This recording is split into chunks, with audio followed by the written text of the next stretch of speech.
Hey, tonight we're venturing into a captivating journey through one of history's darkest, yet strangely transformative chapters, the era of the Black Death, and what it truly felt like to survive a devastating plague. But before we get settled, take a soft breath, and if you find comfort in these slow journeys through time, consider tapping like or even subscribing. And in the comments, I'd love to know, where are you listening from, and what time is it there? It always stirs something in me imagining people all over the globe, gently drifting off to sleep, united by shared curiosity. Now, dim your lights. Maybe turn on a small fan for that gentle hum in the background, and let's slowly ease into tonight's tale together. Congratulations, you've just awakened in Europe. In the year 1347, the morning air is cool as your eyes blink open. You stretch slowly on your straw-filled mattress, but this isn't a private bedroom, not like you're used to. You're inside a single-room cottage, shared with your entire family. The walls are built of wattle and dauber, wooden frame packed with clay, straw, and mud. Surprisingly, it keeps the cold out fairly well, though the thatched roof above you tends to leak a little. When the rains become heavy, as you rise, your senses awaken to the smoky scent of last night's hearth, the earthy breath of the dirt floor beneath your feet, and the unmistakable temps of unwashed skin bathing. Well, it's not a frequent thing these days, but no one minds much. Everyone smells roughly the same. Your stomach growls softly. With a bit of luck, there might be leftover bread from yesterday, though it's probably gone rock hard overnight. You'd soften it in a cup of ale. Yes, even children drink ale here. It's weak, but safer than water. Wells can be treacherous, often tainted with sickness. Outside, your village stirs. You hear cattle lowing in the distance, chickens clucking, the soft calls of neighbors beginning their daily routines. Most people here are peasants working land they don't own.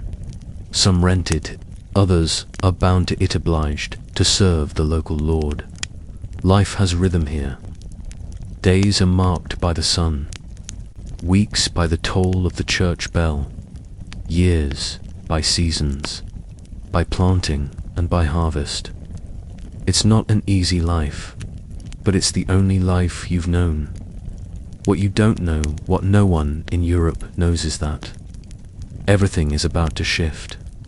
A shadow is already crawling across the continent, and it will reshape society more than any war, any famine ever has.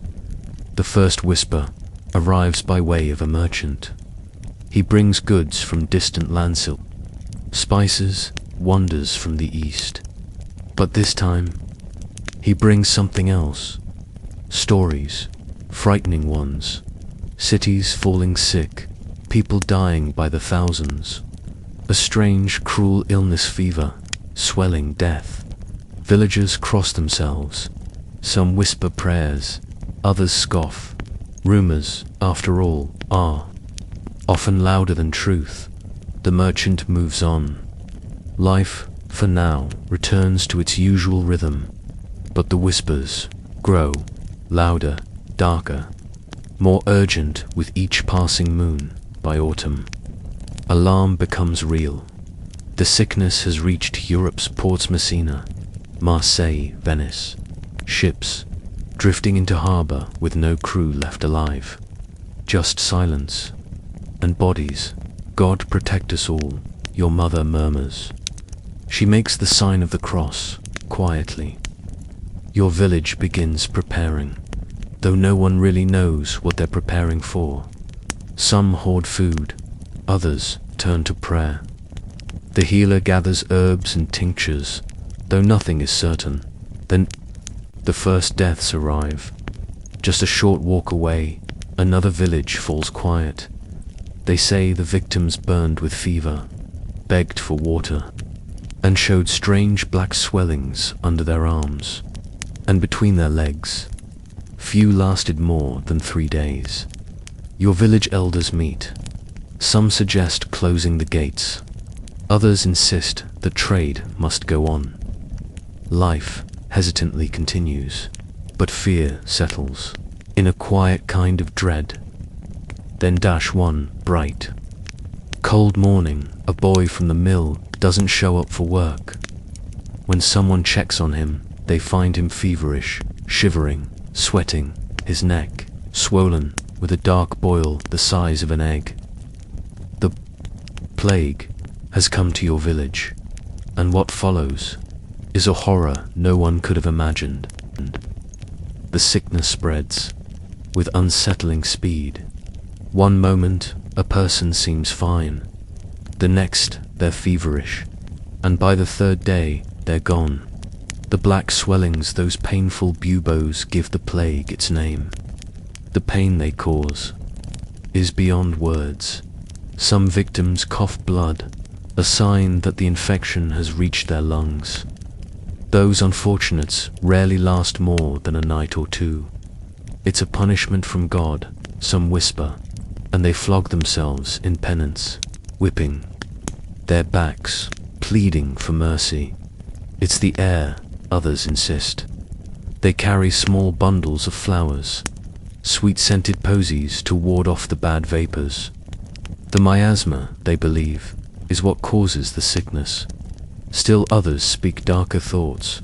Whispers begin, accusing Jews of poisoning wells. But your village has no Jewish residents, and even to you, those rumors make no sense. The truth unknown in this century is that the Black Death is caused by a microscopic cystis. This tiny organism hides in the stomachs of fleas, and those fleas, they ride the backs of rats. Rats that sneak aboard ships and settle in towns, unaware of the devastation they carry. When an infected flea bites, it vomits the bacteria into the wound. From there, the illness spreads quickly. Swollen lymph nodes, buboes, fever, pain, and if it reaches the lungs, a more dangerous form, pneumonic plague, can leap from one person to another, simply by breath. But none of this is known to you. You only know that people are dying, and nothing seems to stop it. Your village, like so many others, is transformed. The bells that once rang for prayer now toll endlessly, announcing death. Eventually, there are too many gone. The bells fall silent. The dead are buried quickly, no longer with ceremony, no longer with mourning songs. Carts come through town, collecting bodies, taking them to long trenches carved into the earth. Some families lose so many, no one remains to dig the graves, and corpses linger until neighbors or the church step in. Fear changes everything. If you're healthy, you bar your door. If someone in your home is sick, you might find yourself completely alone. People stop visiting. Even friends turn away. Some flee hoping the countryside will shield them. Others become even more devout, marching in the streets, whipping their backs with ropes, begging for divine forgiveness. Even the priests begin to disappear.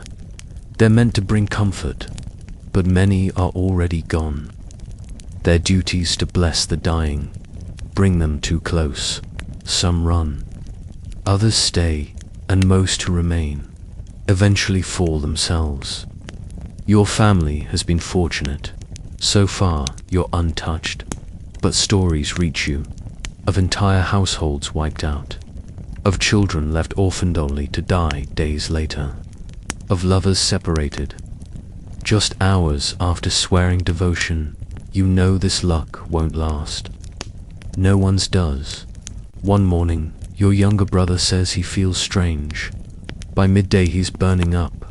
By evening, you see the swelling. It blooms on his neck like a cruel blossom. And you know Your mother stays with him through the night, pressing cloths to his forehead, begging him to drink water or ale. Your father speaks of the monastery, but everyone knows they're overwhelmed. The monks, too, are dying. For 3 long days, his condition worsens. The swelling grows darker. He cries out in pain. His breathing becomes shallow. You want to be near him, and yet fear claws at your heart. You take turns sitting by his side, though each minute feels like a gamble. Then, on the 4th morning, something shifts. The fever breaks. He's still, he's pale, but he's awake. The swelling begins to soften. And in the days that follow, it ruptures, pus drains. It's awful, but it's hope. Against the odds. Your brother will survive. What you cannot possibly know is why. But centuries later, scientists would learn. Some people carry a rare genetic mutation, delta T-glutamate, a tiny change. That can make the difference between life and death. A single twist of fate. A chance to live through the Black Death. This genetic mutation affects a protein known as CCR5, found on the surface of white blood cells. It makes it more difficult for the bacteria to enter and overtake immune cells. Your brother may carry this mutation. Others in your family might. As well, a hidden quirk, an invisible blessing from nature. This random trait gave certain families a fighting chance against the deadliest pandemic the world had ever seen. And oddly enough, centuries later, scientists would find that this same mutation offers some protection against another terrible disease, HIV. Yes, the Black Death, in selecting survivors, unwittingly helped shield their descendants from a virus that wouldn't appear for another 600 years. But that's a story for another night. For now, your family celebrates your brother's return to health as the miracle it feels like. Not everyone is so lucky. As the weeks drag on, the plague continues to cut through your village. What was once home to perhaps 200 souls now holds less than 100. Fields go untended. The crops rot in place. Those who remain are either too ill to work, too busy tending the dying, or too lost in grief to move at all. Even the lord of the manor in his stone home above the village has buried his wife and 2 children. Wealth is no shield here, and strangely, some people seem untouched. Immune, the gravedigger in Savory, selfish, known to rob the dead, handles bodies every day, yet never falls ill.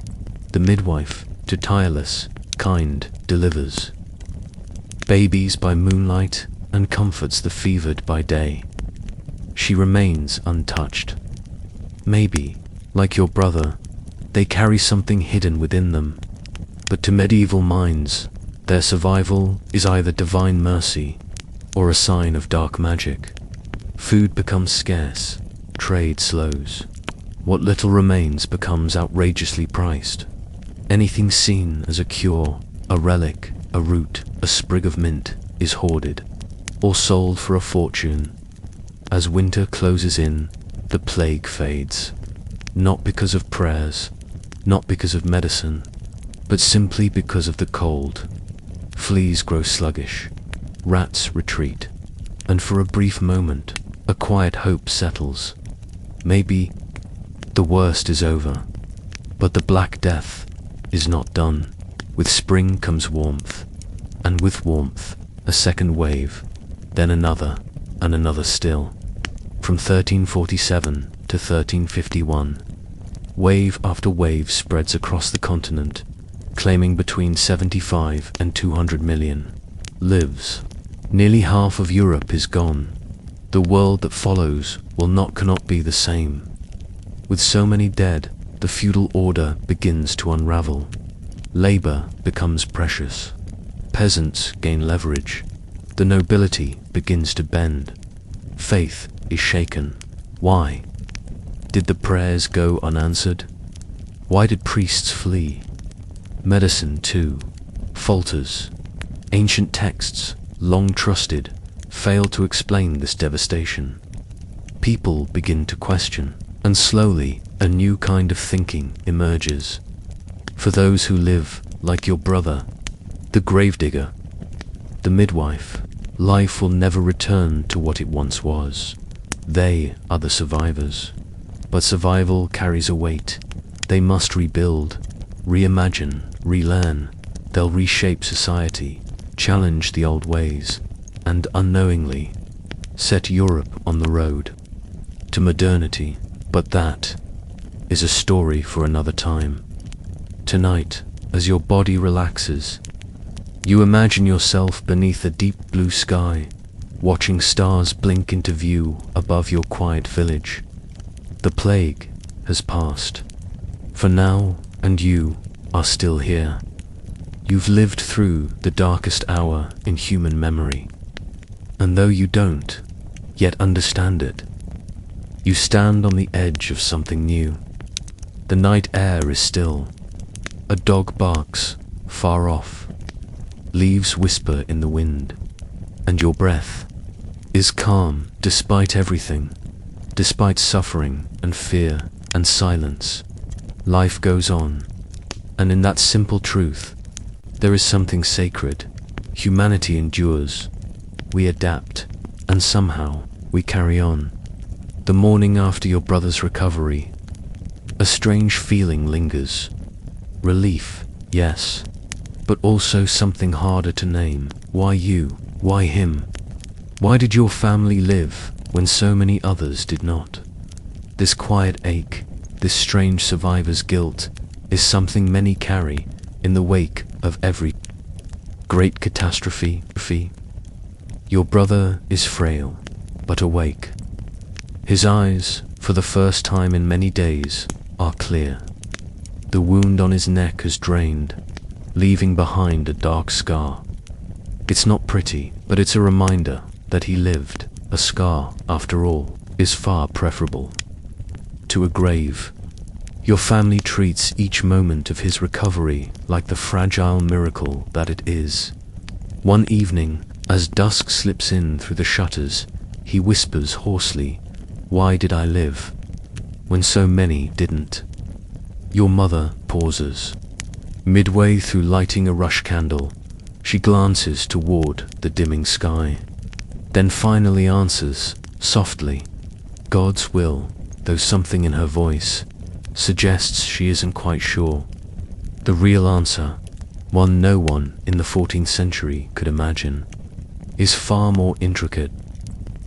Throughout human history, illness has quietly shaped our species. It's a kind of ruthless sculptor. Those born with hidden advantages survive, and those advantages are passed on. The Black Death is perhaps the clearest, most brutal example of this in history. Deep within your brother's cells, and possibly your own, is a genetic twist, a mutation that alters the CCR5 protein on white blood cells. This small change, called Delta 32, creates a shorter version of the protein, and that makes it harder for the plague bacterium to latch on and invade. Some people have one copy of this mutation, a partial shield, but the rarest of the rare have two copies. That's the winning hand, and your brother just happened to draw it. But such a gift comes with a heavy cost. Every person who carried no protection, who died in agony, paid for that evolutionary advantage, and so the world is reshaped. Not only by loss, but by the quiet math of survival. Eventually, your brother regains enough strength to step outside, and what he finds is not the village he remembers. Gardens have grown wild, vines creep across empty walls, homes stand silent, their owners either dead or fled. The familiar sounds, hammer on anvil, loom clacking, the water wheel at the mill, have mostly gone still. Yet, even in ruin, life flickers. A market is organized, small, quiet, but vibrant in its own way. Survivors gather with whatever goods they've managed to salvage. A merchant arrives, perhaps brave, perhaps simply desperate. He brings salt, herbs, and distant rumors. The stories he carries are the same, no matter the region. Destruction, followed by silence. Then a trembling attempt to carry on. He tells of cities where the streets are filled with corpses, of noble houses entirely extinguished, no heirs left, no one to remember their names.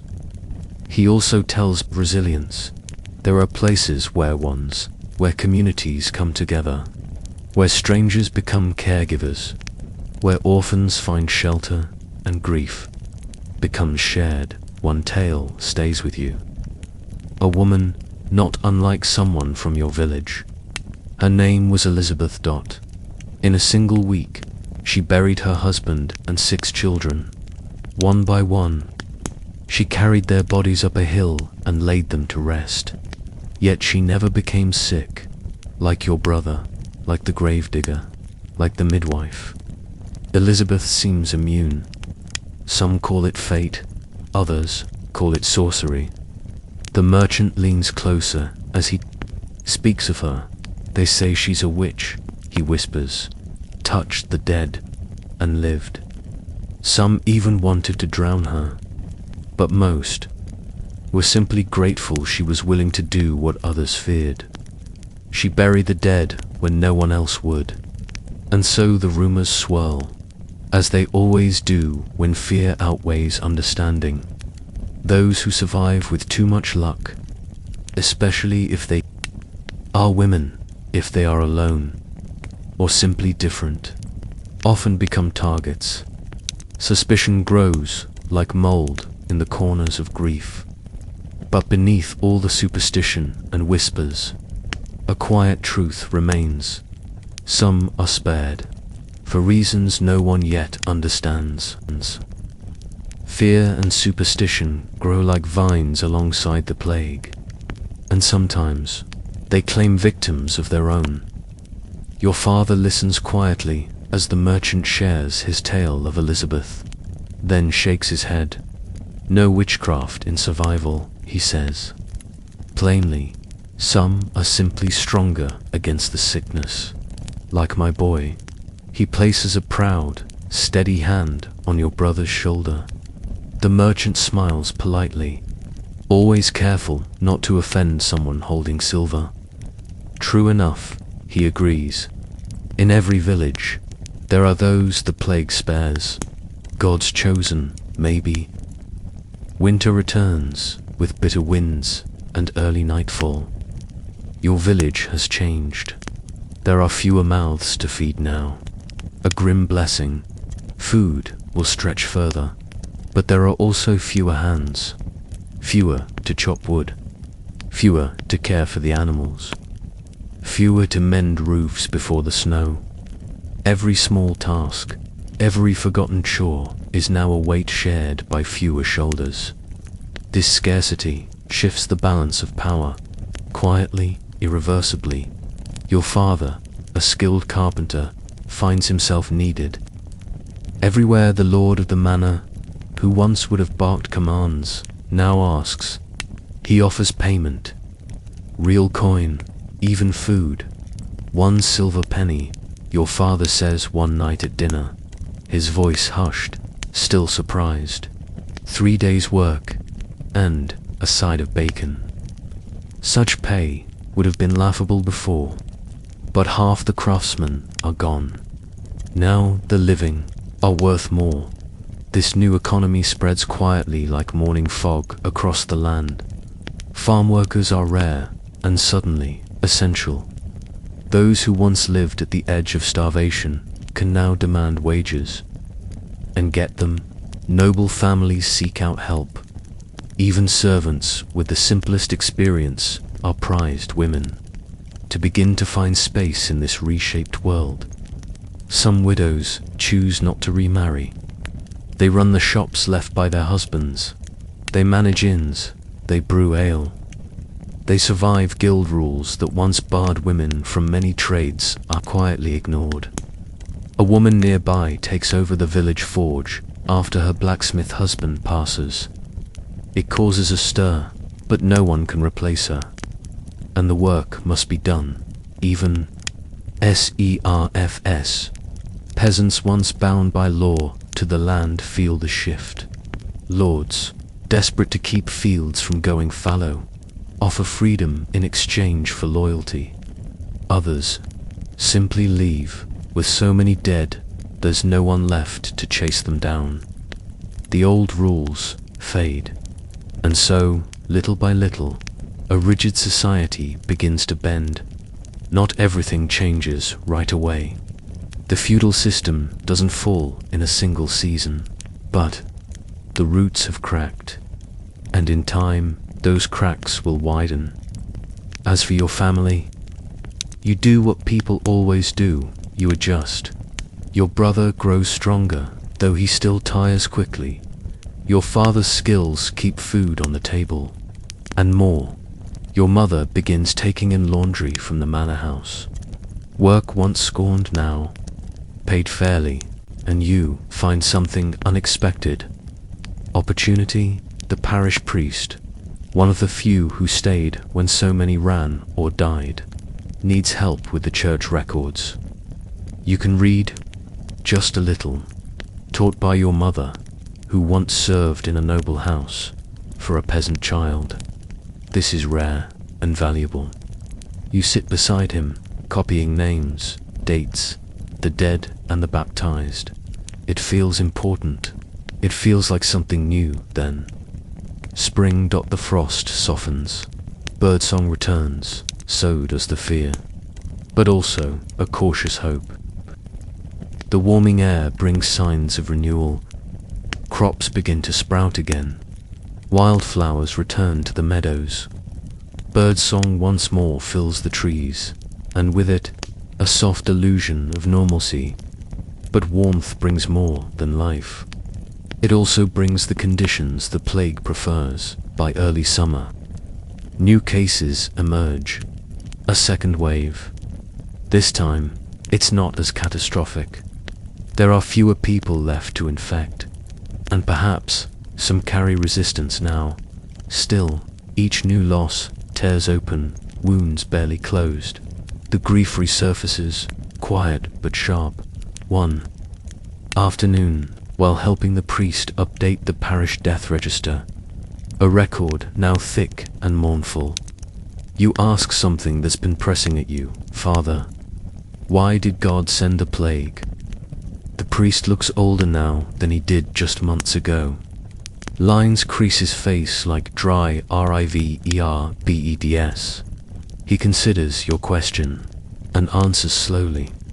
Some say it's punishment for sin. Others believe it's a test of faith. He dips his quill, adds another name to the list. The Pope has called for prayer and penance. Then he pauses. But I've seen the pious die, and scoundrels survive. I've sat with dying children and watched their parents weep, perhaps. He sighs. Perhaps it's not ours to understand. This quiet doubt is not unique all across Europe. The plague has cracked the once solid walls of religious belief. If it's a divine punishment, why the innocent? If prayer brings healing, why do monasteries suffer so much? The Church wants the authority on all earthly suffering finds itself questioned, not loudly, not yet, but the seeds of uncertainty have been planted. Medicine fares no better. Doctors from great universities fail just as often as local. Midwives and herbalists, theories about humors, about planets, about vapors, collapse under the weight of reality. Why do some survive, and others don't? Why does one village vanish, while another recovers? Some doctors stay tending the sick with bravery, even as it costs them their lives. Others run, choosing safety over duty. those who remain sometimes wear odd costumes, long waxed robes, gloves, and a mask shaped like a bird's beak, stuffed with sweet-smelling herbs. It's meant to purify the air, to ward off the sickness, but it doesn't work. Still, it becomes a symbol of the times. Without effective help, villagers like yours begin to build their own protections. Some rely on superstition, charms, talismans, odd rituals. Others act more practically, isolating the sick, burning their possessions, marking infected homes with white crosses. Visitors must wait outside the village for 3 full days, just in case. No method is perfect, but they help. Even so, your village loses more people, a dozen more, gone by midsummer, among them the lord of the manor. He had survived the first wave, but not this one. His death changes more than just who lives in the big house on the hill. His son, young, barely 20, returns from Paris, where he studied. Unlike his father, the new lord sees the world differently. He understands the scarcity of labor. He sees the changing tides, so he adapts. Tenant farmers are offered better terms. Serfs are promised freedom if they agree to stay and work the land.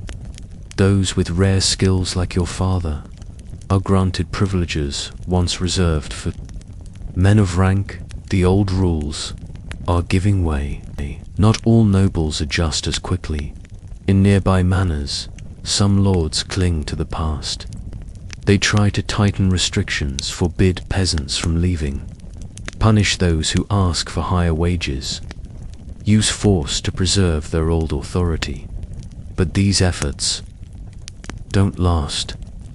Peasants slip away quietly, seeking better treatment elsewhere. With land empty and hands few, opportunity is no longer a rare thing. The second wave of plague finally wanes as autumn rolls in. Your village survives. Smaller, yes, but whole. Of the 200 who once lived here, perhaps 90 remain. Fields have been merged. Only the most fertile plots are cultivated now. Empty homes are slowly stripped, their wood repurposed, their thatch used for repairs. Yet somehow, life begins to feel ordinary again. Children laugh in the village square. The rhythm of the seasons returns. Weddings are held, babies born. Carts creak through the market once more. One clear autumn morning, a stranger arrives, a mason. But not just anyone who left the village years ago to work in the cities. He speaks loudly and often, eager to share stories. He'd worked in Florence on the great cathedral, a job of pride and permanence. But when the plague came, the city fell hard, worse than any village. I watched half of Florence die, he says softly, his eyes distant. The rich ran to their estates. The poor had nowhere. Bodies lined the streets. Burials fell behind. Eventually, even the builders were left idle. When the work dried up, he came home. His story is not rare all across Europe. The plague pushes people out of cities and into the countryside. Urban life, once a dream, now feels dangerous, cramped, contagious. Those who flee bring more than fear. They bring new ways of thinking. They speak of inventions, of methods, of systems unlike anything the rural world has known. The mason describes clocks that divide the day precisely, water systems that bring clean wells into crowded neighborhoods. He talks of banks, of elected councils, of trade stretching far beyond one town for villagers like you. These stories sound almost like magic, but they plant ideas, softly, quietly. The plague has cracked the foundation of the old world, and through those cracks, new light enters. Your family adapts. Your brother, now fully recovered, becomes the mason's apprentice. Stone by stone, he builds again. Your father's carpentry thrives. He earns more than he once dreamed possible. Your mother tends an herb, garden small but vital. Her remedies now sought after, since many of the healers are gone. You stay with the priest, copying records, learning fast. Your literacy, once a curiosity, is now a treasure. In the old world, you'd be a peasant, forever, but now, lines blur. What matters most is what you can do. One evening, around a warm hearth and a meal fuller than you remember having in years gone by. Your father breaks the silence. It's a terrible thing to say, he begins. But for those of us who survived, life is better now. Your mother nods slowly. More food, better pay, more freedom. She agrees, though her voice is soft. More food, better pay, more freedom. But then she adds, built on graves, and that is the heart of it. The paradox. Those who survive by chance, by distance, by luck in their blood, inherit a world filled with possibility.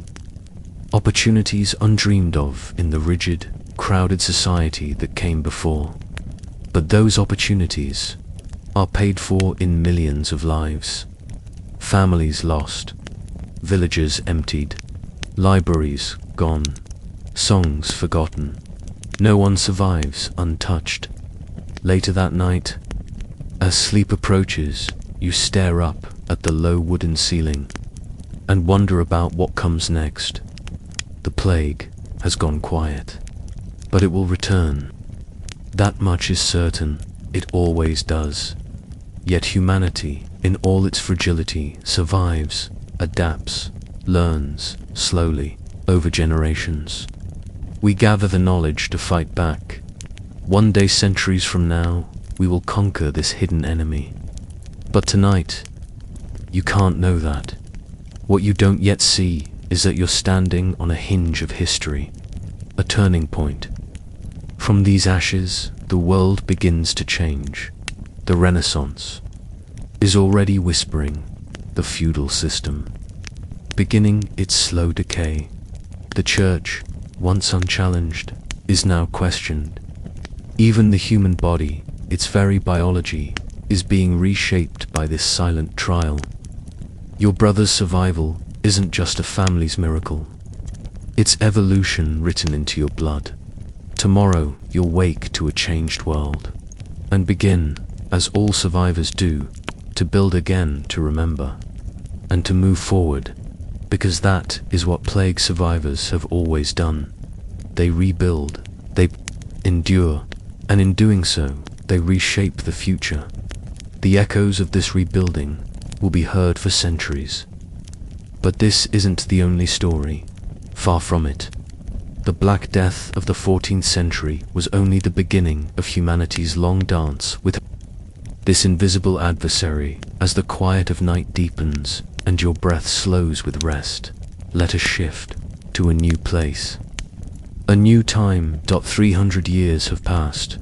It is now the summer of 1665, and we find ourselves in Im, a quiet village nestled among the green hills of Derbyshire, England. Am, pronounced just like Ing, is a peaceful community, about 800 souls. Most are farmers.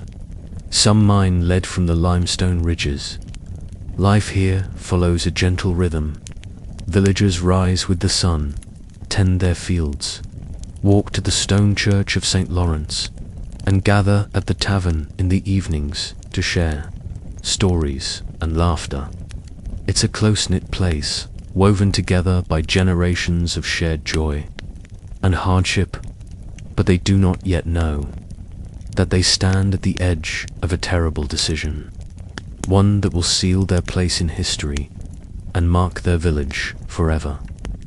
The plague has returned. In London, the sickness is cutting a wide, ruthless path, the streets are filled with the sound of carts and cries. Before it's done, over 100,000 Londoners will be gone.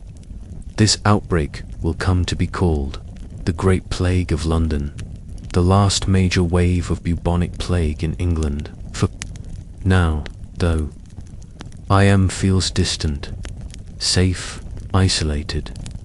It's a city's problem, they say. It won't reach us, but fate has other plans. In late August, a package arrives, addressed to the local tailor, Alexander Hadfield. Inside a bundle of cloth, from London, perhaps meant for the latest fashion, or simply rare fabric, unavailable in the countryside. Hadfield's apprentice, George Vickers, unpacks the parcel. The fabric is damp, so George hangs it by the fire to dry. He doesn't know. No one does. But inside the folds of that cloth, hidden in the threads, are fleas. Fleas carrying Yersinia pestis, the bacterium that causes plague. Within days, George falls ill. A fever, sudden and strong. Swollen lymph nodes bloom along his neck and arms. The plague has arrived in AM, and what this village does next will become a story of almost unimaginable sacrifice.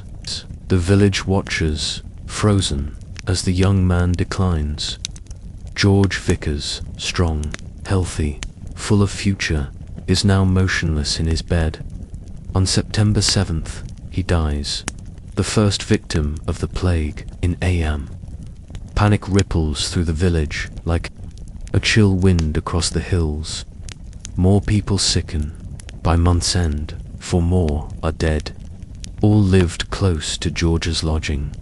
The plague has found its foothold as the leaves fall and the air grows sharp. The situation deteriorates. More villagers collapse. The death rate climbs.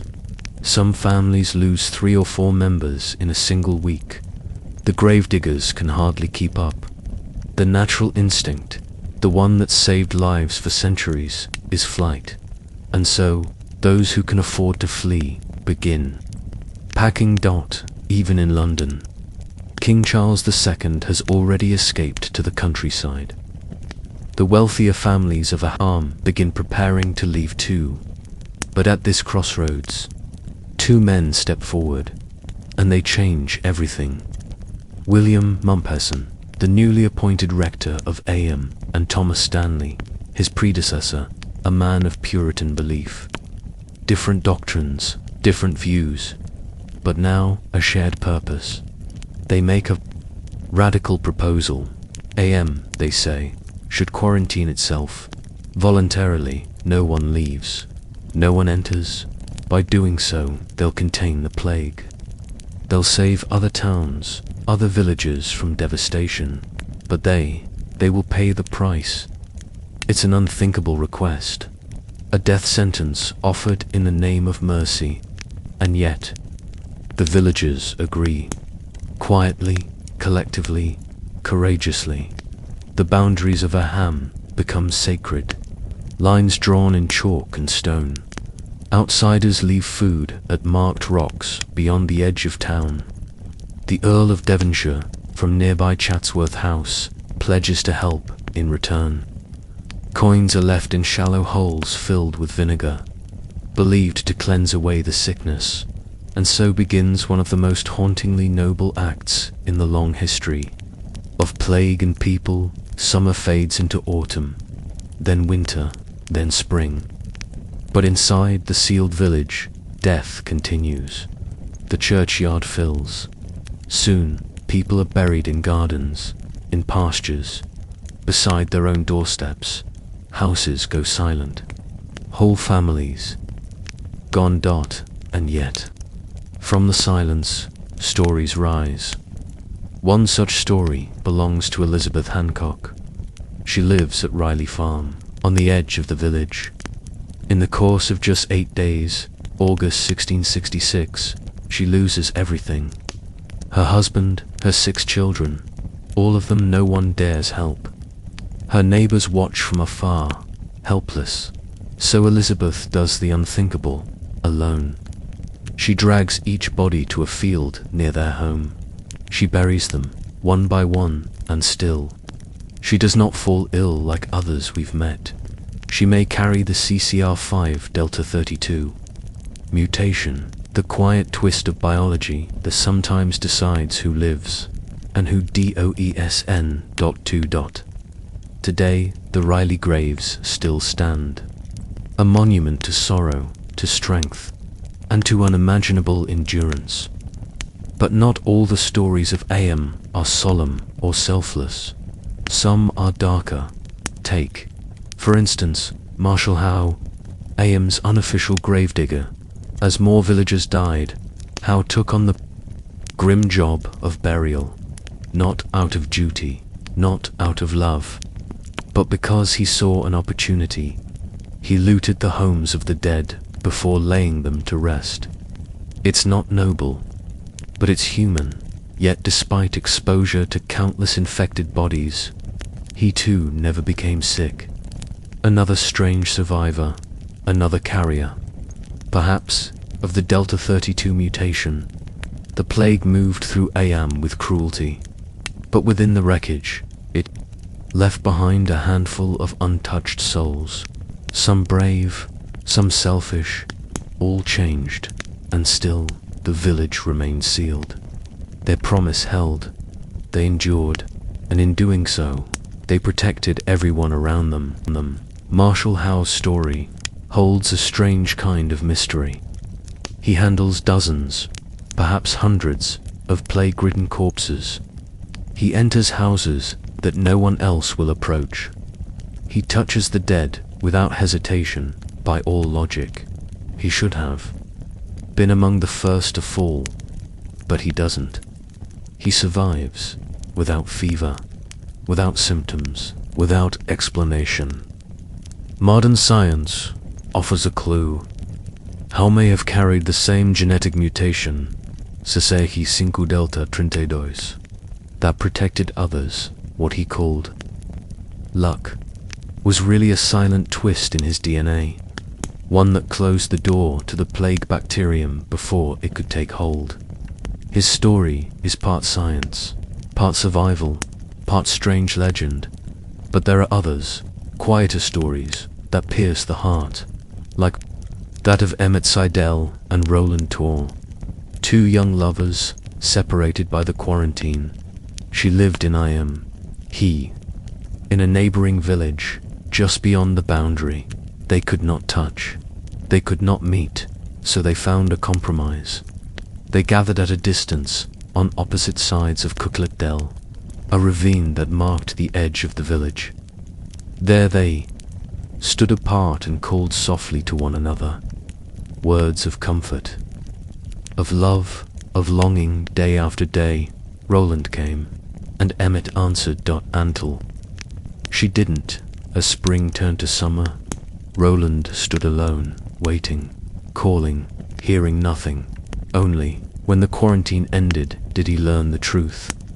Emmett had died. In April, one of many young lives lost quietly in the plague's shadow. Their story ended without a final embrace, but not without devotion. It lives on as one of AM's most tender legends. Then there is Margaret Blackwell. Her story is stranger still. She fell ill badly, and her brother, certain she was dying, left her alone, delirious with fever.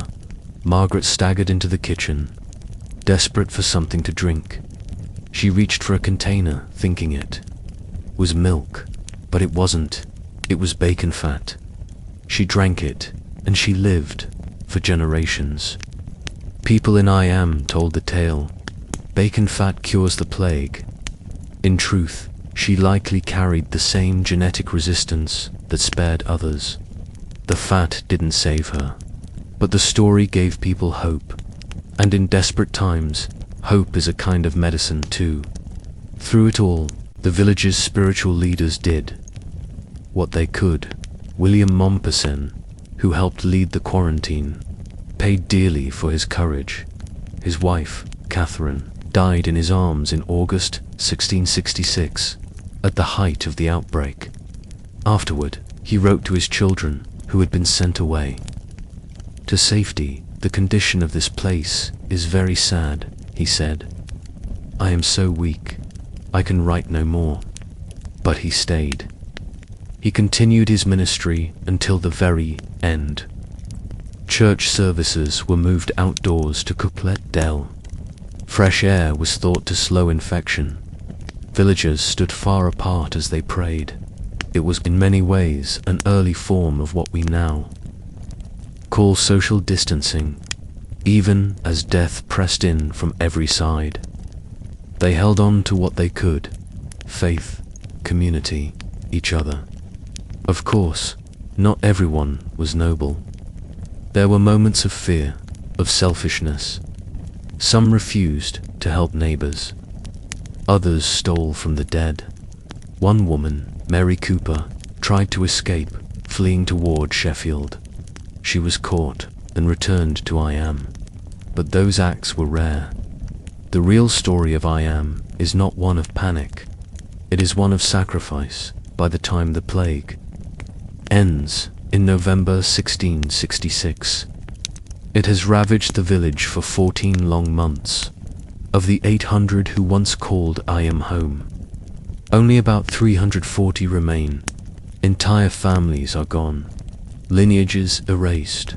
The village's heart is broken, but the purpose behind their suffering was achieved. The plague did not spread beyond their borders. The communities surrounding Ayam were spared because the villagers chose to stay. Thousands of lives are saved because a few hundred chose to stay.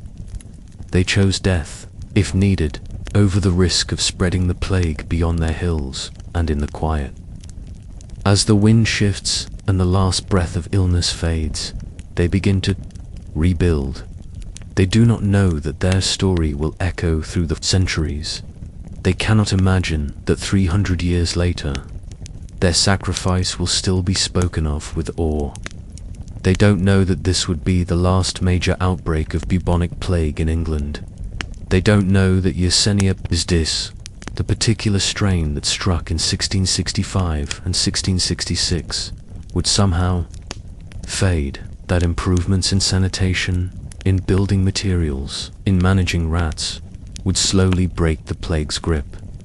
They cannot see that their descendants will carry something remarkable, an unusually high rate of the CCR5, Delta 32 mutation, a genetic signature of survival. They cannot guess that scientists, centuries later, will study their bloodlines and find evidence, hard, measurable evidence, of how infectious disease shapes the human species. Nor can they know that in the early 21st century, their story will gain fresh resonance as a new global pandemic forces modern societies to wrestle with the same questions: quarantine, isolation, sacrifice, and community. All they know is that they survived, that they endured something nearly unendurable. They stayed behind, watched friends, neighbors, loved ones die. They buried the dead, prayed in open air, lived in silence, waited, and somehow came out the other side, but not unscathed.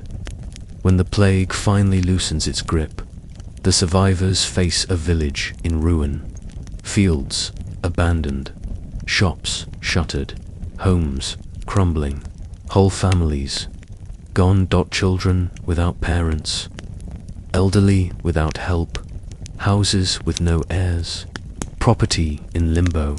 And yet, from the wreckage, they begin again. New families are formed, distant relatives return, tradespeople are in demand. The plague has been a brutal kind of natural selection. Those who remain by blood, by chance, by resistance, become the roots of the village's rebirth, and their children, and their children's children, will carry that legacy without ever knowing why. Some survivors never truly recover. Elizabeth Hancock, who buried her husband and 6 children with her own hands, marries again, has more children, but villagers say her eyes often wander, as though she still sees that terrible field. Marshall Howe, who looted the dead while others grieved, survives untouched. But peace brings judgment. He is kept at a distance, tolerated but not embraced. His immunity could not cleanse his conscience. William Mompesson, shattered by the loss of Catherine, leaves Iam in 1669. He remarries. He lives to 71. But in his letters, the grief never fades. Nor does the memory of those quiet Sundays at Cooklet Dell and the brave village that chose to stay. The village recovers. Slowly, some family names vanish forever, but others return, and new ones take root. The story becomes legend, passed down, quietly from parent to child. In time, visitors begin to arrive. They come to see the Riley graves, the boundary stones, the paths once marked with vinegar coins. By the 19th century, Victorian curiosity gives Iam a name, the Plague Village. Today, in the 21st century, Iam is a peaceful place once more. Rolling hills, stone cottages, quiet lanes.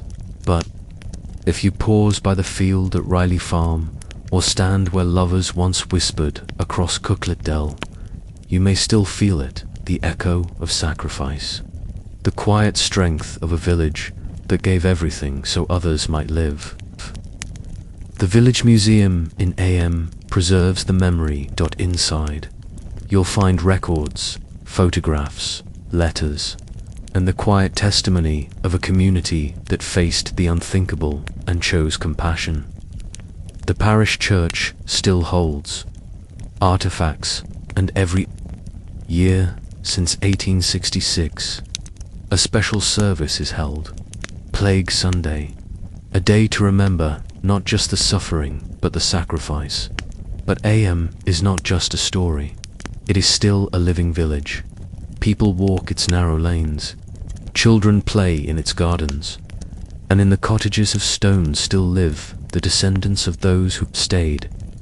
Names from the past remain: Hancock, Seidel, Blackwell.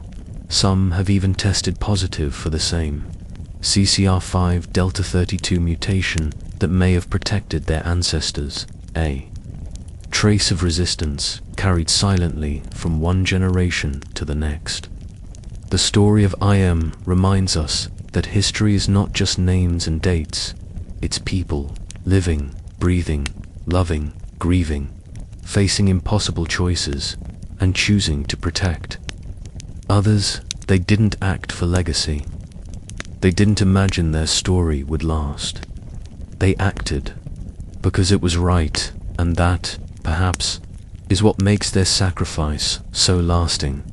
In a world that often rewards what's loudest, fastest, most self-serving, Ham reminds us that quiet courage still matters, that selflessness still leaves ripples, that one small village in one forgotten corner of England can save lives far beyond its own. So as the soft weight of sleep settles gently around you tonight, carry with you the image of Iam as it is today. Peaceful stone cottages warmed by the sun, flowering gardens, a slow breeze across the moor, and yet beneath it all, the past remains in the Riley graves, in the boundary stones, in the names etched in plaques and in memory. The villagers of Iam never asked to be remembered, and yet they are. Tomorrow night we'll return to the wider world, to the 14th century, to the Black Death that swept across continents. We'll explore how entire civilizations were reshaped, how the collapse of one order gave rise to another. But for now, let Aom's quiet bravery accompany you into sleep. Let it remind you, as all good stories do, that humanity endures, that sacrifice matters, that even in the darkest hours, hope flickers quietly in places no one expects. Imagine now that same small village from the beginning of our journey, but this time it's 1352. The great wave of plague has passed. You walk its lanes again, and count just 90 people where once there were 200. Cottages stand empty, roofs sag, gardens are tangled in weeds. But even here, among the silence, change is beginning in the fields. You see the difference first. Before the plague, every inch of land had to be cultivated, even poor, rocky soil. Now, survivors focus only on the best plots. They leave the hard land fallow. There are fewer hands to work the earth, but more land to choose from, and with that choice comes transformation, subtle, but world-shifting. This quiet shift in land use brings an unexpected gift: abundance, with fewer mouths to feed, and more fertile soil available. Crops grow better, faster, stronger, where once a peasant family scraped by, barely surviving after taxes and tithes.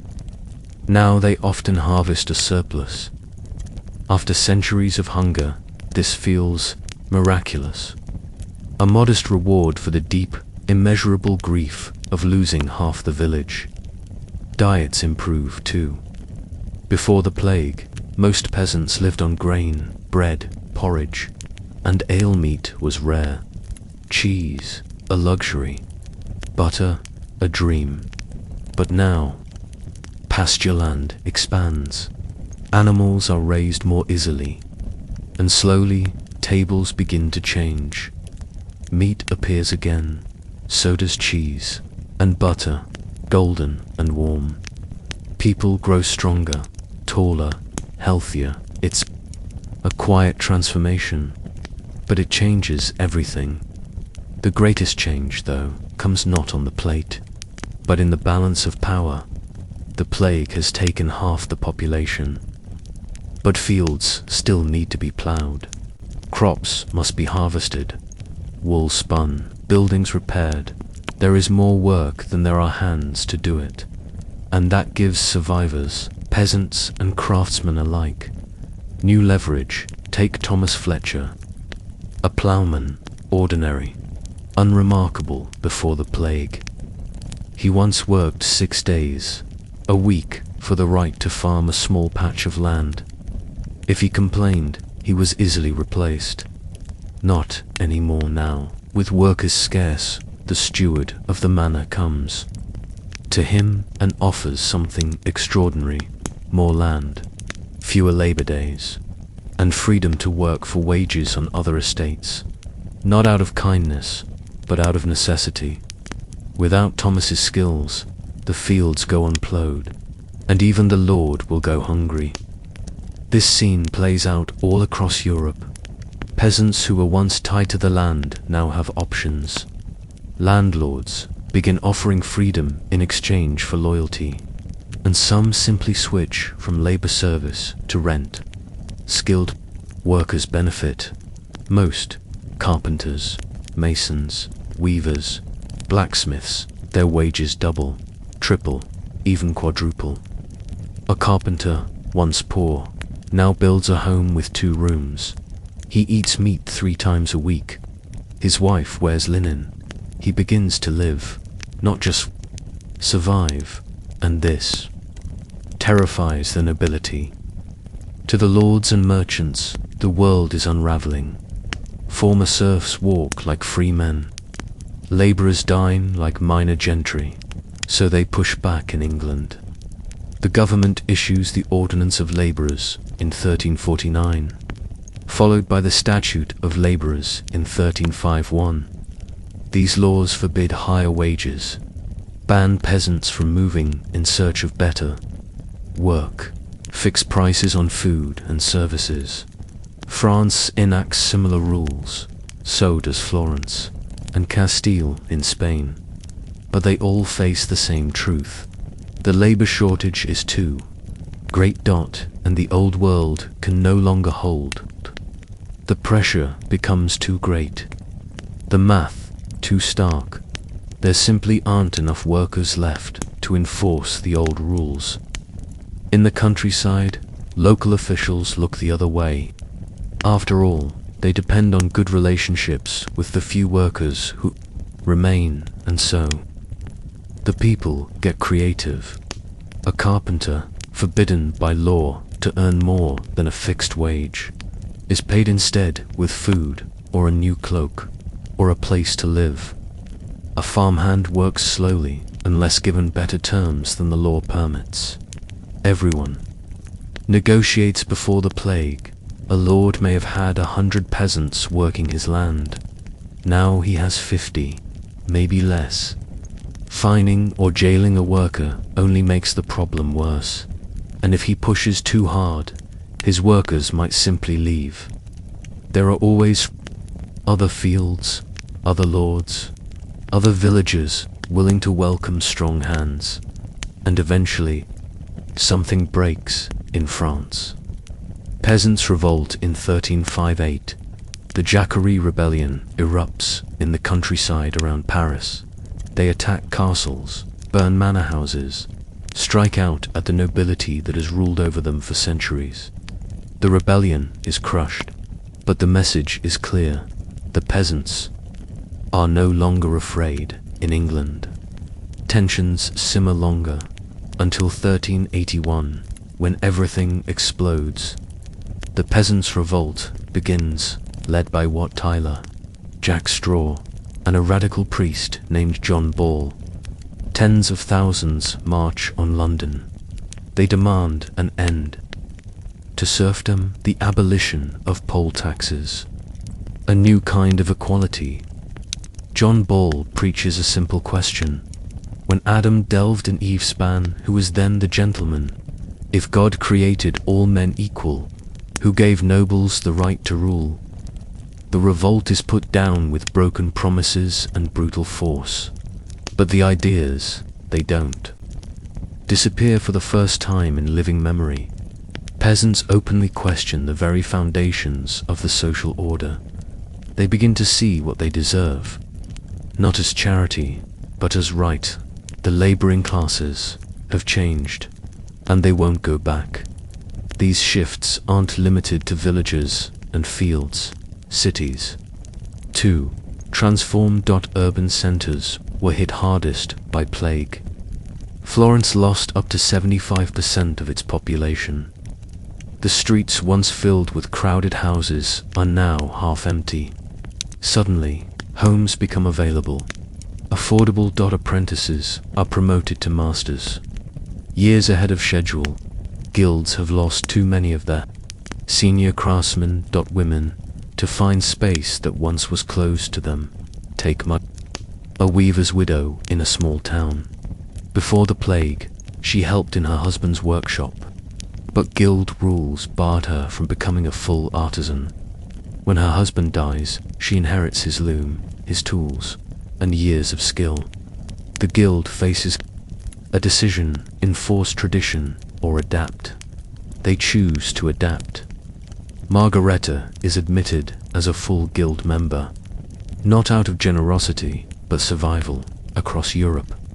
Dozens of women like her step into roles previously denied to them for a few generations, until population levels rebound.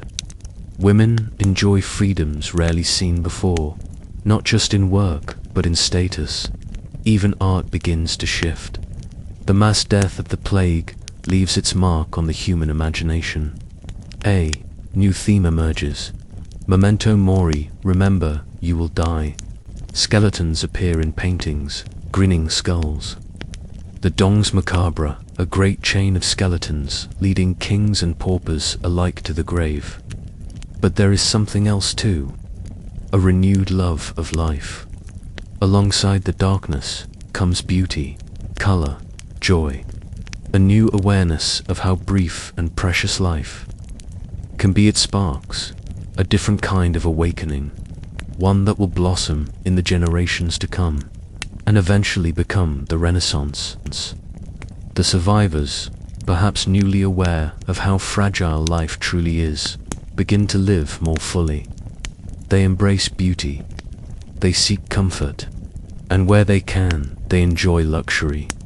Clothing becomes more colorful, more expressive. Gone are the plain, practical garments of the early medieval years. In their place, silks, velvets, bold patterns, and daring cuts. The nobility, alarmed at seeing commoners dressed in finery, try to stop it. They pass sumptuary laws, rules dictating what each class may wear. But these laws, like wage controls before them, are hard to enforce. If a merchant's wife can afford silk, who will stop her? Who has the authority or the will to challenge someone who now holds the wealth? Even religion begins to shift. The church, once the center of all thought and guidance, is shaken. Many priests fled during the plague, leaving their flocks alone in their darkest hour. Others stayed and died. Monasteries, once havens of stability, suffer enormous losses. Whole libraries vanish. Centuries of tradition gone in weeks. And the theology itself comes under scrutiny. If the plague is divine punishment, why do the devout suffer alongside the wicked? Why do monasteries, places of prayer and purity, suffer more than towns of merchants and drinkers? If penance and prayer are the cure, why do they fail? No answers come, and for some, this creates a crisis of faith. Two paths emerge. Some people double down on piety, believing their survival is proof of divine favor. They devote themselves to worship and sacrifice. Others begin to question, if the church had no answers, then why should it speak for truth now? And as people question, they begin to think, they begin to read, and they begin to dream of a world built not only on faith, but on reason, with fewer hands needed to produce food and goods. More minds can turn toward learning. The seeds of the Renaissance begin to stir. Education, once reserved for priests and nobles, starts to spread. Merchants and artisans, newly prosperous, want their children to read and write. Schools open in towns, in villages. They teach letters, numbers, commerce, and thought. The world begins to open. The plague also drives technological change. With labor scarce, anything that saves time or effort becomes precious. Watermills, once used just to grind grain, are repurposed to power furnaces, to hammer metal, to full cloth. Even the written word feels the pressure to evolve. Books, once painstakingly copied by hand over months or years, become too costly. Scribes now earn high wages. Manuscripts become rare luxuries, and so new solutions emerge. The desire for faster, cheaper writing fuels innovation, and not long after, movable type is born. Printing presses will soon flood Europe with books, ideas, and knowledge. And behind that quiet revolution stands the shadow of the plague, perhaps most profoundly. The plague shatters Europe's ancient acceptance of unchanging tradition, when half the population disappears in just a few years. When social hierarchies collapse and rebuild, when once unquestionable institutions fail to protect or explain. The idea that this is just the way things are loses its hold. After the Black Death, more people begin to imagine alternatives, different ways to live, to work, to govern, to believe. Most of these ideas fade or never take root, but something critical has shifted. The psychological wall that once blocked change has cracked, and through that opening will come revolutions in art, science, philosophy, and the very shape of the world. For the individuals living through it, this transformation isn't abstract. Thomas the Ploughman doesn't reflect on feudalism's decline.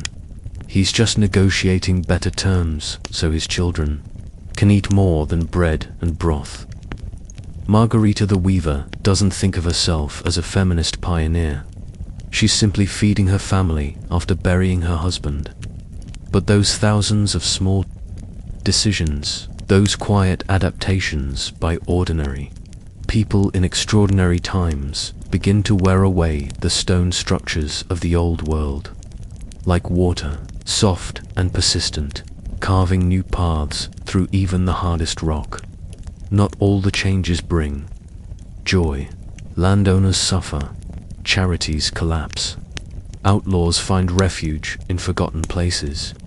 Young men, flush with coin and no guidance, find trouble in the taverns of the towns, and waves of plague still return. Smaller but cruel, slowing population, growth for generations.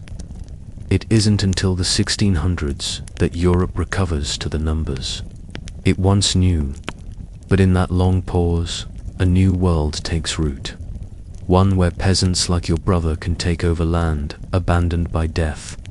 One where your father, a carpenter once ignored, is hired to rebuild the village church and paid well for it. Where your home, once a dirt-floored shack, gains a second room. Wooden planks, a real window. Your mother, once a servant in a merchant's house, now teaches you to read by candlelight. And one evening, as your family gathers around the fire, your father says something no one like him has ever said before. Perhaps you could be a clerk. The abbey is hiring someone to write the ledgers. The work is steady, the pay is good, and it's easy on the back. Your brother laughs, not to mock you, but because it's so strange to imagine. A clerk from your family, grandfather, would have called it madness. But times have changed. The plague did that. That night, as sleep begins to take you, you don't think of it as a dream. Not anymore. You imagine your hands holding a pen, your name in ink. A future that once seemed impossible now feels real. And that, perhaps, is the Black Death's most lasting legacy. Not just the changed cities, or new wages, or social upheaval, but the quiet expansion of what people dare to imagine for themselves and for their children as dawn breaks. We leave you in this moment of quiet possibility, where history, so often filled with shadows, makes space for a small, glowing light. Let it carry you gently into sleep, and tomorrow night will begin again with another story, another century, another whispered chapter in the tale of humanity. Your world has been fractured by incomprehensible loss, then slowly rebuilt into something different than what came before. The medieval certainties that once structured life have been questioned, challenged, and in some cases, overturned. What you cannot know as a survivor living through these transitions is that you stand at a pivotal moment in Western history. The adaptations, innovations, and reconsiderations forced by the plague will eventually contribute to the Renaissance, the Reformation, and, ultimately, the emergence of the modern world. But that is a story for our final night together, when we'll explore how the long shadow of the Black Death extends across centuries, shaping art, science, medicine, and society in ways that still define our world today. As our journey through the world of plague survivors nears its end, let's widen our view. Let's see how the ripples from the Black Death continue to spread outward through time, shaping the world in ways both subtle and profound.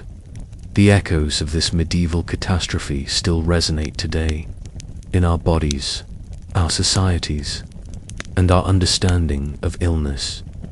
Let's begin with, perhaps, the most astonishing legacy, the biological inheritance carried by descendants of plague survivors.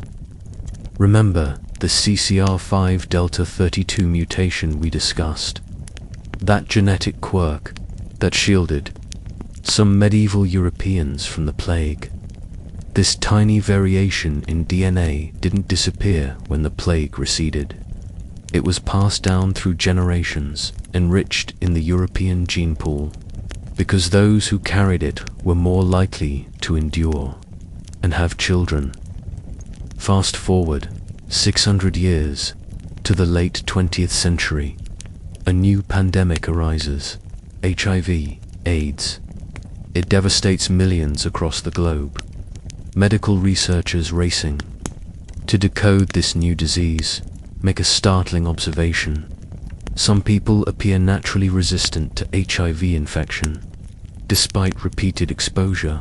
Further investigation reveals why. Many carry the CCR5 Delta 32 mutation, the very same variation that helped their ancestors survive the Black Death. The connection becomes clear when scientists realize how both diseases function. Both the plague bacterium and HIV use the CCR5 protein as a gateway into human cells. The Delta 32 mutation alters this protein, effectively closing the door that these pathogens attempt to enter. A genetic adaptation selected by one deadly disease in the 14th century unexpectedly offers protection against an entirely different threat in the 20th. This breakthrough leads to the development of new HIV treatments, ones that block the CCR5 receptor, mimicking what the mutation does naturally. In a very real sense, medieval plague survivors have helped save lives in our present age. Their genetic legacy, providing a crucial clue in fighting a disease they could never have imagined. But the biological influence of the plague extends beyond this single mutation. The Black Death served as an intense force of natural selection, potentially shaping other elements of the immune system in Europeans. Today's population descends disproportionately from the survivors, those whose bodies, for various genetic reasons, could better withstand the onslaught of Yersinia pestis.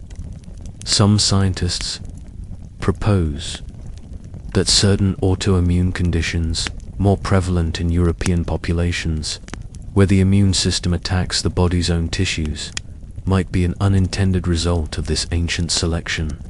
Our ancestors endured the plague because their immune responses were especially aggressive. That same heightened reactivity, however, may predispose their descendants to conditions like rheumatoid arthritis or multiple sclerosis, where the immune system becomes mesoversalis. These biological bridges between past and present remind us that pandemics don't merely end and vanish from memory. They reshape the genetic makeup of the surviving population, introducing changes that persist for centuries or even millennia. After the immediate threat subsides, the Black Death's social and economic transformations proved equally long. Though the immediate aftermath, the labor shortages, wage increases, and social mobility we explored last night, eventually faded as Europe's population recovered. Certain fundamental changes became permanent. Consider the institution of serfdom, which had bound peasants to the land for generations before the plague. In Western Europe, this system never fully recovered from the disruption caused by the Black Death, though landlords tried to reimpose old restrictions. The demographic reality worked against them. Land remained relatively abundant and labor scarce for centuries. This gave workers a kind of leverage that gradually eroded feudal obligations. By the end of the Middle Ages, serfdom had largely vanished from England, France, and the Low Countries, replaced by various rental arrangements that allowed for far greater personal freedom. Peasants still worked the land, but increasingly as tenants who paid rent rather than as serfs, bound by hereditary obligations of labor and subservience. Eastern Europe, however, followed a very different path. There, the nobility succeeded in reimposing and even strengthening serfdom after the plague. Historians call this the Second Serfdom, a system that would endure into the 19th century. This divergence between Western and Eastern European social systems, one moving toward greater freedom for common people, the other toward more rigid control, would profoundly influence the region's future development. The Black Death also accelerated deep changes in religious life. The Catholic Church, which had long dominated medieval intellectual and spiritual life, now faced growing challenges to its authority. Questions began to rise. Why had prayers gone unanswered? Why did religious processions fail to stop the disease? And why did devout monks die alongside sinners? Cracks began to form in the once solid edifice of unquestioning faith, and in the centuries to follow, those cracks would widen. The Protestant Reformation of the 16th century, with its challenge to Catholic authority and emphasis on individual interpretation of Scripture, found fertile ground in a population already predisposed to question religious orthodoxy. While the Reformation had many causes, historians trace echoes of plague era, disillusionment in the willingness of millions to break with centuries of tradition. Even art and literature were transformed by the Black Death experience. Medieval artwork had long focused on religious themes, biblical stories, saints' lives, divine figures. But after the plague, new motifs appear.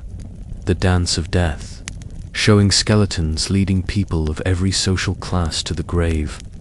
Still life paintings filled with symbols of mortality, a growing focus on the human experience, rather than solely divine matters. This shift toward humanism, toward emotion, personal achievement, and the lived experience would blossom fully in the Renaissance. Alongside the rediscovery of classical knowledge from ancient Greece and Rome, this human-centered worldview would forever change how Europeans understood themselves and their world. The Black Death's legacy reached even into language. Our modern English vocabulary still carries traces of that distant trauma. We speak of quarantine, a word derived from the Italian quarantina giorni, or 40 days. The length of isolation once required for ships arriving in Venetian harbors during plague outbreaks. We use the word deadline, originally a line drawn around a prison, beyond which escaping prisoners could be shot, a concept not unlike the boundaries drawn around quarantined plague zones. Even seemingly innocent childhood rhymes may carry grim memories. Ring round the rosy, pocket full of posies, ashes, ashes, we all fall down. Some interpret this rhyme as a reference to plague symptoms, the rosy rash, the sweet-smelling herbs used in vain attempts to ward off disease, the ashes from cremation, and, finally, the fall. Though scholars continue to debate this theory, it reminds us how deeply plague imagery may be woven into cultural memory. The Black Death also transformed humanity's relationship with disease itself. Before the plague, illness was generally seen as either divine punishment or the result of imbalanced bodily humors with little concept of contagion as we understand it today. The plague's obvious pattern of spread moving along trade routes, passing from person to person in close contact, made it impossible to ignore the contagious nature of at least some diseases. Communities began developing practical responses that, while not based on germ theory which would not emerge until the 19th century, nonetheless incorporated surprisingly effective public health measures. Ships were quarantined, infected households isolated. Plague victims and their belongings were often burned. Cities appointed public health boards with extraordinary powers during outbreaks, establishing principles of epidemic management that would influence public health practices for centuries. These pragmatic approaches, developed through bitter experience rather than scientific understanding, saved countless lives in subsequent plague outbreaks. By the time the last major European plague epidemic struck Marseille in 1720, authorities had learned to implement cordons sanitaires, strict quarantines, and careful monitoring that successfully limited the outbreak largely to that city and its surrounding areas. Such measures, of course, came too late for the millions who perished in the initial pandemic. But the knowledge gained from the Black Death experience helped mitigate later outbreaks and informed responses to other epidemic diseases. When cholera struck Europe in the 19th century, public health officials drew on plague management. Traditions to contain its spread imperfectly at first, but with increasing effectiveness as scientific understanding improved. The plague's legacy extends even to modern pandemic management. Many of the approaches employed during recent COVID-19 outbreaks, quarantines, travel restrictions, contact tracing, isolation of the infected, have roots in methods developed centuries ago in response to the Black Death. Even the tension between economic impacts and public health measures echoes medieval debates about whether to close city gates and markets during plague outbreaks. Perhaps most profoundly, the Black Death experience shaped how humans think about catastrophe itself. Medieval Europeans lived in a world where sudden disaster seemed ever-present. War, famine, smaller disease outbreaks regularly claimed lives, but the scale and speed of the plague surpassed anything in living memory or recorded history. This encounter with near-apocalyptic mortality forced a kind of collective psychological adjustment. Communities that survived learned they could endure previously unimaginable loss and still continue. Individuals discovered reserves of resilience they might never have known they possessed. Societies developed institutional memory and adaptive practices for future crises. This capacity for resilience in the face of catastrophe remains one of humanity's most valuable assets. Throughout history, communities have faced disasters that seemed insurmountable. Yet somehow, life continues. People mourn their dead, rebuild their settlements, adapt their practices, and move forward, carrying the memory of what was lost, while creating something new from what remains. We see this pattern repeated after every major catastrophe, from the volcanic eruption that buried Pompeii, to the earthquake that devastated Lisbon in 1755, from the 1918 influenza pandemic, to more recent natural disasters and disease outbreaks. The Black Death, as perhaps the most extreme example of such calamity in recorded history, demonstrated the remarkable human capacity to endure, adapt, and ultimately continue. This is not to minimize the suffering caused by such events. The plague brought pain beyond imagining, tore apart families and communities, ended millions of unique lives, each of them containing a universe of experience and potential. No silver lining of social change or biological adaptation can ever justify such loss. Yet, understanding how humanity weathered this storm offers perspective on our own capacity to face present and future challenges. Climate change, emerging diseases, technological disruptions. Our world contains no shortage of existential threats. The history of the Black Death reminds us, previous generations faced their own, seemingly insurmountable crises. and found ways to continue for the individual plague survivors whose stories we've followed these past nights. Such grand historical patterns would have meant little compared to their immediate, lived experience. Thomas, the ploughman, negotiating better working conditions in the labor-scarce aftermath, wasn't thinking about the long-term decline of feudalism. Elizabeth Hancock, burying her family on the hillside above AM, couldn't have imagined her genetic legacy might protect descendants from a 20th century disease. Yet collectively, these individual experiences and adaptations created the sweeping changes that transformed medieval society into something new. This is how history often works, not through the conscious decisions of great leaders or dramatic turning points alone, but through the accumulated effects of millions of ordinary people responding to extraordinary circumstances as best they can. As we conclude our journey through the world of plague survivors, what lessons might we take from their experience? Perhaps the most fundamental is an appreciation for human resilience. The Black Death inflicted losses almost beyond comprehension. Half the population in many areas, entire families and villages, wiped out, centuries of accumulated knowledge and culture, lost with those who carried it. Yet somehow, survivors gathered the will to continue, to rebuild, to create new families and communities from the fragments of what remained. We might also reflect on how catastrophe, for all its horror, sometimes creates possibility. The rigid social structures of medieval Europe, which had seemed as immutable as the turning of the seasons, proved vulnerable to disruption when the demographic realities changed. People previously confined to predetermined social roles found new opportunities in the aftermath.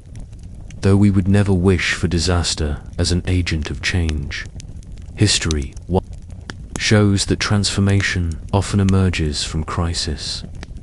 The plague story reminds us too of our biological connectedness, both to each other and to the countless microscopic organisms with which we share the planet.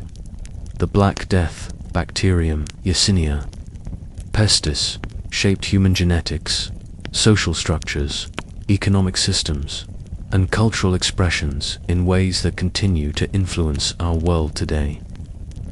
Other microbes have played similarly influential roles throughout history. We exist in constant relationship with an invisible biological world that can both sustain and threaten us. Finally, perhaps the plague narrative offers perspective on our own mortality and vulnerability. Medieval people lived with death as a constant companion in ways most modern Westerners do not. The plague brought mortality into even sharper focus, inspiring artwork, literature, and philosophy that contemplated life's fragility and brevity. This awareness need not be morbid or depressing. Indeed, many who survived the plague embraced life with renewed appreciation, understanding firsthand how quickly and unexpectedly it could end. There's wisdom in this perspective, not a fearful obsession with death, but a clear-eyed recognition of life's preciousness precisely because it is limited and uncertain. As our story ends and sleep approaches, imagine once more medieval village we first visited. Now, a generation after the plague has passed, the population has begun to recover, with new children playing in the streets and young families occupying cottages that stood empty for years. The survivors, now elders, carry the memory of what happened, both the horrors they witnessed and the changes they helped create in the aftermath.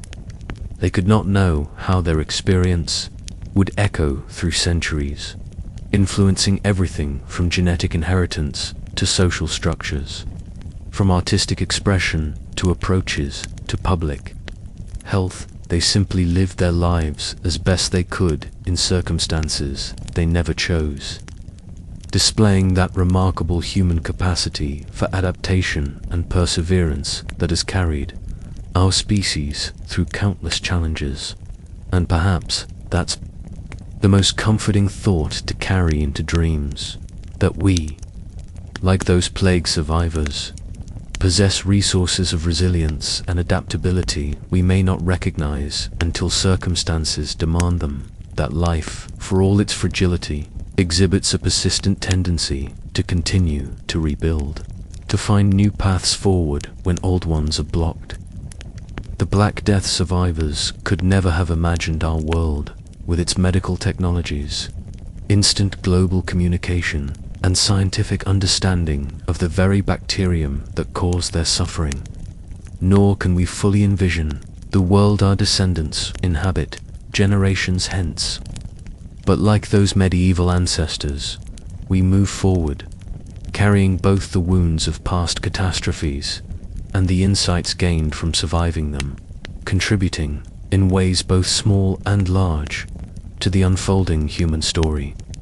Sleep well, knowing you're part of this long continuum of human experience, connected to those who came before, and those who will follow, each generation facing its own challenges, each finding its own ways to endure, adapt, and ultimately continue the remarkable journey of our species through time.